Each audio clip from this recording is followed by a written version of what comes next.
What is good, everyone? This is your host, Deanna Kemple with Label Free Podcast. To live your best life, you must live label free. Now, you know I love my artists. We have a special guest joining us from Maine. He is a Maine native. He is an actor, composer, singer, songwriter, entrepreneur. He does it all. Please welcome Dom Colizzi. Dom, thank you so much for joining us. Can you please introduce yourself and tell the audience a little bit about your background? Yeah, thank you so much, Deanna, for having me on Label Free Podcast. I appreciate you. So I'm a singer-songwriter. I'm originally from Maine. My parents grew up in Boston, raised me in central Maine, a very small town. At the age of 19, I moved out to LA, lived out there for a little while, and later ended up in Nashville and have been there ever since. Nashville is a cool place, especially if you're going to be in music. I think that's a great place to be to set yourself up for success. Yes, the songwriting mecca. So that's really where I went from, I think, being to being an artist, really learning the craft of like how to craft a great song, how to produce these different sounds based around your genre. So really being there, I think I found more of myself as an artist than I ever would have if I just stayed out in LA. And so you've composed 3 independent movie soundtracks, Somebody's Hero, The Man Walks Away, and Void. Yeah, that is very cool. How did you get yourself those opportunities? So it originally started back probably about 5 years ago or so. There was an actor named Zane Stephens he was in the Vampire Diaries. Okay. He wanted to produce this and direct this short film about my life. Oh, wow. So we went down to Atlanta and we did this little short film. And I said, well, yes, we can definitely do a story. Like, you can play me. That's amazing. Thank you. But I want a part of it. Like, I want to put the music behind it.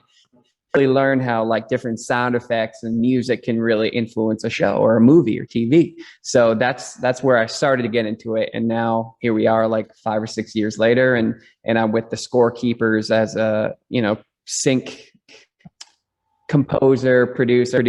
I write music for movie, TV, and commercials. I love it.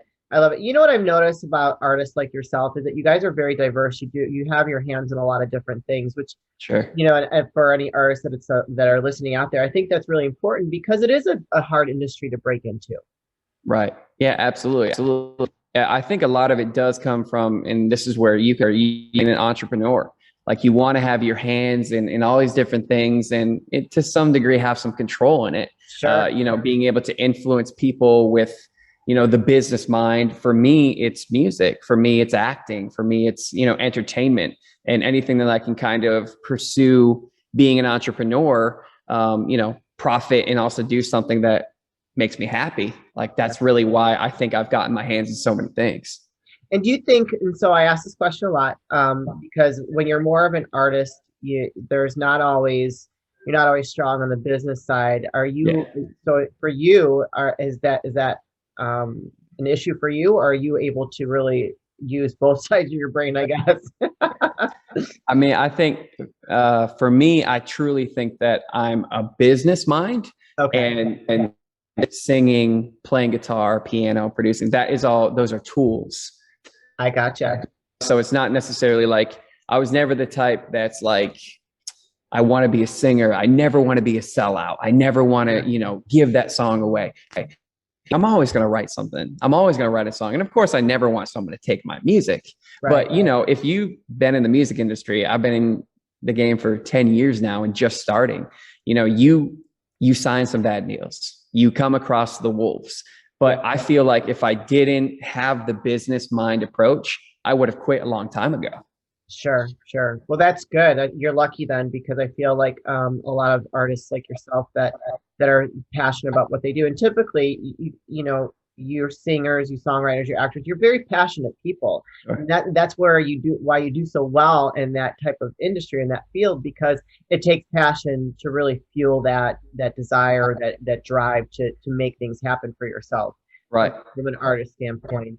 Right. You were telling me something really cool before we started recording. So you're currently in Maine right now, right? Currently in Maine. Yeah, I'm actually we built my little music studio. This is like a 2,500 square foot art studio. Cool. Yeah, I see all the art behind you. Yeah, so that's from John Heaton Jones.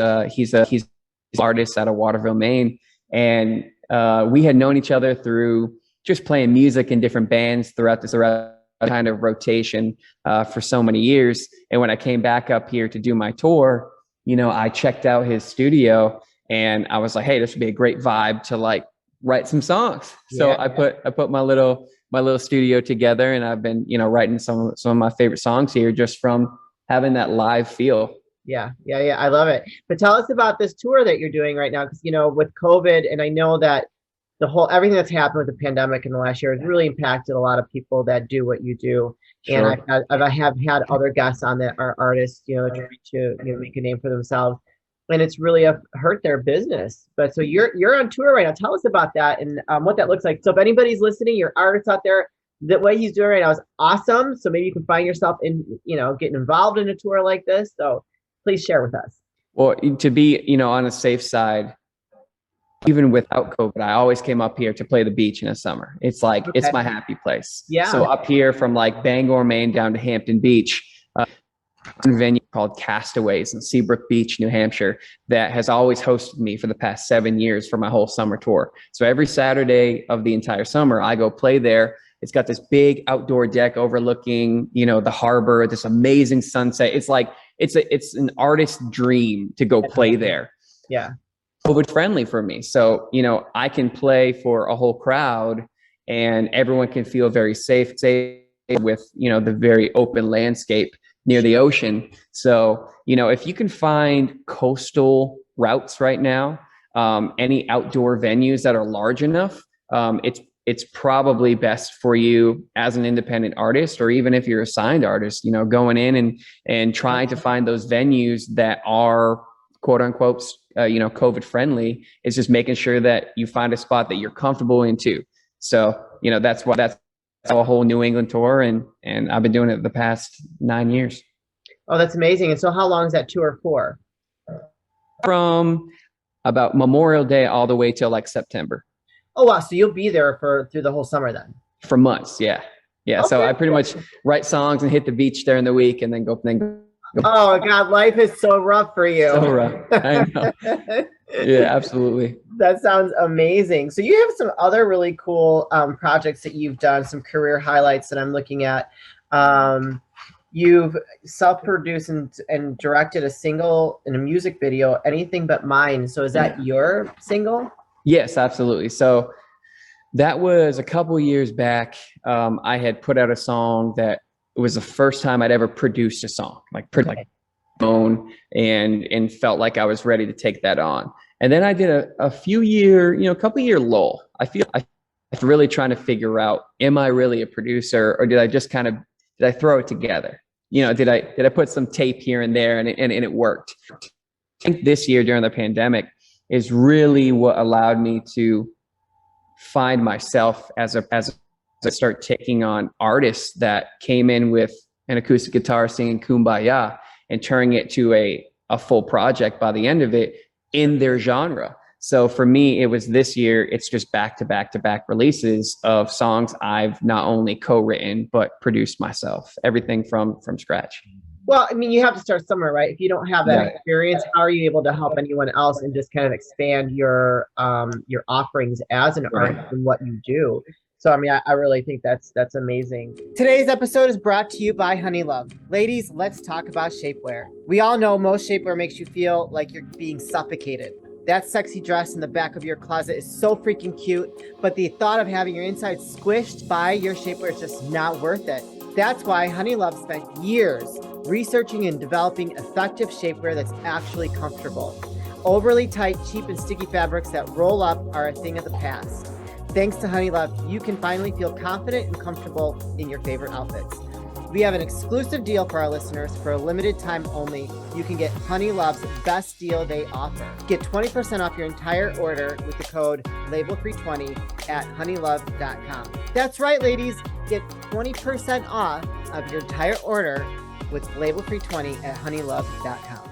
You have a social focus here. So it's called Somebody's Hero, a national independent anti-bully tour, sharing a story of battling depression and a speech impediment to inspire and encourage the youth fair, as well as spread awareness of bullying. Can you talk to us a little bit about that? Because, you know, I think that's very relevant with today's world. You know, I mean, we've all experienced it. You know, I'm a little bit older. Definitely got picked on. I was freckle faced. You know, there probably was a level of bullying there, but I'm pretty scrappy, so I fought back. But I think for kids that aren't as scrappy and that maybe take the brunt of it, but can you talk about that a little bit? Sure. So for 19 years, I was tongue-tied, which means like I have very limited mobility with my tongue. So growing up, I didn't realize I talked different than other kids in high school.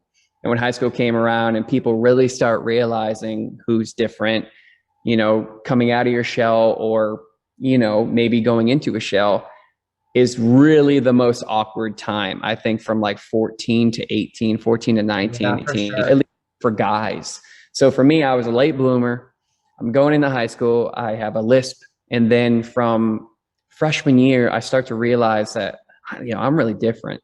And being different created this anxiety and depression. So I developed a stutter because I never felt like I could figure out how to speak correctly. Yeah. So at I played sports growing up. And when you play sports, I think it gives you a chance to fight back a little bit. Yeah. You know, I was playing football. I was pretty good.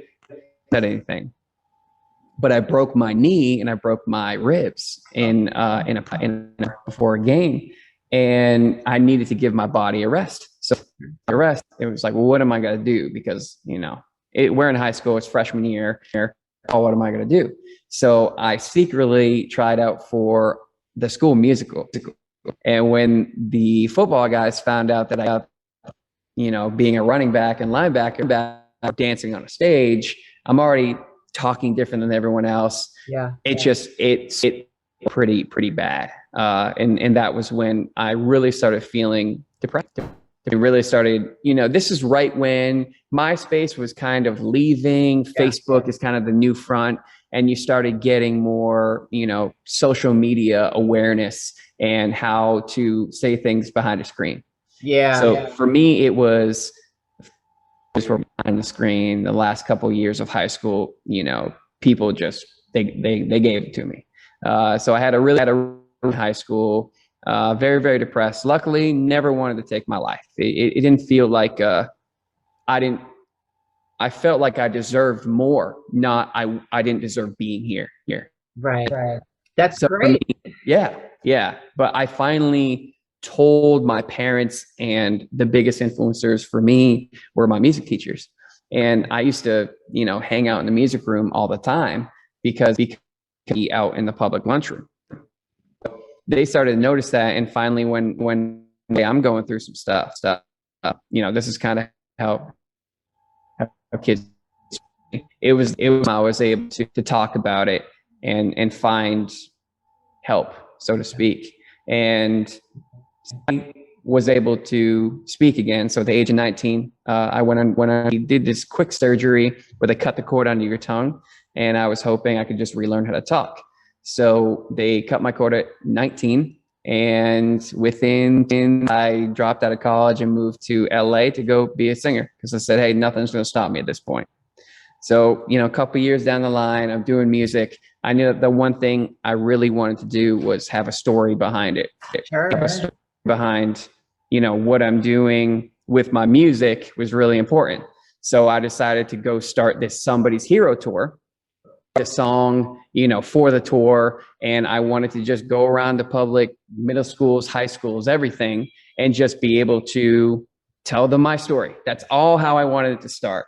And surely, you know, we started some incredible feedback from these kids that were really taking an impact on my story, not feeling alone. So, you know, there's one story that I always like to tell from the Somebody's Hero tour. There's this one girl that I at school in for 1 year here. At the end of my performance and in my speech, she was just bawling. She was just crying. She came up, gave me a big hug, and just ran away. Didn't get a chance to really talk to her, really find out what the story was. Yeah. I try to go back to that school and tell a little bit different of the story and get more of the younger kids, and some of the older kids will remember me from me. Well, she was a senior at this point when I had gone back to that school a couple of years later, and I'd seen her again. And at the end of the presentation, she Same thing, bawling her eyes out, gave me a hug and ran off. And finally I stopped her friends and said, how can I help? What is going on? Right. And for her, it was the 2 years before, and she had cleared out her locker to go home and kill. That was her final stretch. And she happened to just decide to go to meet this kid who she has no idea who he is, what the story is. Right. And that story had impacted her enough to put her stuff back in the locker. And she decided, her life was important. You essentially saved her life. I mean, I've been in a lot of situations where I was able to give some people, but I don't think of myself as saving someone's life. I feel like I had to go through some stuff in high school to really get strong enough to be able to talk about it. And then. And I'm sorry, what was the last part? That's really what it was for me. It was just being able to, like, something tough, come out, on top and be able to. That's really what my whole tour is about, is just being somebody's hero, whether it's your own or helping somebody else. Woo! You gave me some chills. I got goosebumps. Thank you. That's a beautiful story. And thank you so much for sharing that. And that's what, I really appreciate my guests being vulnerable and telling their stories, and you turning your something that probably a little tragic back then. Yeah. Something like that probably leaves a lot of scars, especially when our teenage years. I know myself, I've gone through a lot of abuse, so I know that going through stuff like that is difficult. And then being able to come out on the other side of it and share your story is so important. And you don't know whose life you can be touching. How can people support you, find you? Where are you at? How do we find you? I'm everywhere. Social media, Facebook, Instagram, Twitter. At Dom Colizzi, you can find everything from my Instagram, my Facebook, my Twitter. DomColizzi.com is where you can, stay up to date on if I am going back on my Somebody's Hero tour. I obviously haven't been able to go on it in a couple of years just due to COVID. But you're a high school or middle school administrator and you'd like me to come to your school and tell my story, I'd love to. So DomColizzi.com, Facebook, Instagram, Twitter, and check it out on Spotify, YouTube, any of my new singles. I'll be releasing a new song probably every 60 days or so. So I'm really excited about this year.